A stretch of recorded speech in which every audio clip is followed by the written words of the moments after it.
కొంత దూరం సాగాలి పయనం, చేరాలి నా గమ్యం బంగారు నగరం. ఆలోగా నాకు మిగిలిందొక లక్ష్యం, ప్రతి జీవికి ప్రచురింప యేసుని ఘననామం. ద్వేషం రగిలించే తరములకు ప్రకటించెద యేసుని సిలువ ప్రయాసం, తన మరణ సందేశం. గాయముతో కుంగిన ఈ లోకంకు స్వస్థతను, యేసులో నిరీక్షణను, ఆయనలో జీవము.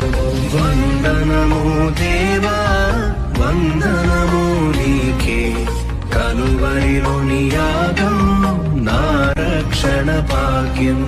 బ్రతికెదని కొరకే ఇరుకులు